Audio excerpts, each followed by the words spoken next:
acellular injection or the IM. So the process is first going to check the accuracy and completeness of the medication administration record or MMR. With the prescriber's medication orders, I'm gonna check the patient's name, the medication's name, the dosage period, and time for medication.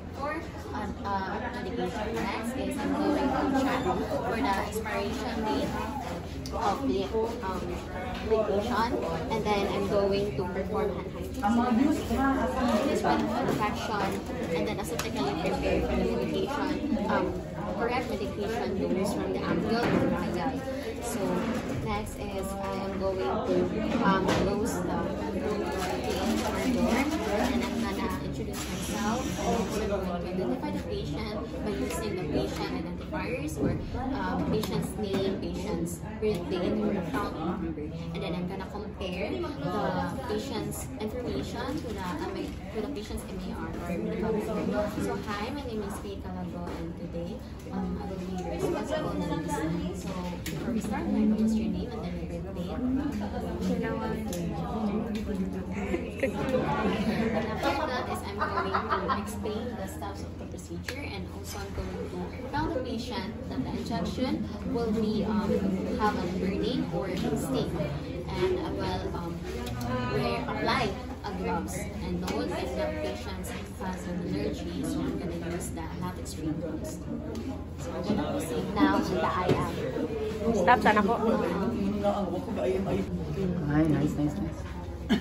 Nice. Ay, kusgabak. Cereal water. Man! Nakuyawan. Push diretso kayo. Ano magagawin? Kato na tape. Where's the scotch tape kay? Oo. Ipilit lang na mo pa. Ano? Pero tanawang kinalabasan. Pwede kayo. Kuha pa mo sa Kaya hugot na lang uniform. Alap yung awag yung. Good. Hugot na yung uniform yung. Box ayaw po ko sige box. Gentle ba? Gentle. Saan ako nis? Kasi sunod na. Gentle pero pinch kay. Kana. Pinch yun. Na, yun.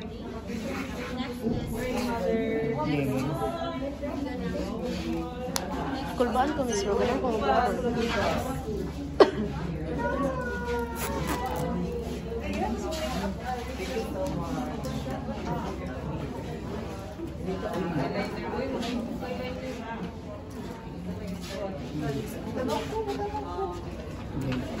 90 degrees kay.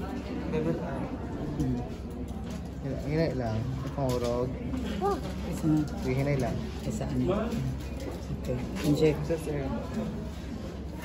Aspirin. Wait kay ang needle. Ayaw boy eh. Dili ka mabuhi sa needle. di siya mo. Ito sa packing. Sige kay lahos kay. Ito ko kayo pag... Kay mo support ka sa needle always. Sige. Enough. Okay. Stop na stop. Kaniko Bira. Sa needle bibugpok. Okay ko. Sakit? Sakit kay iyang gibuhian ang needle. Fishing.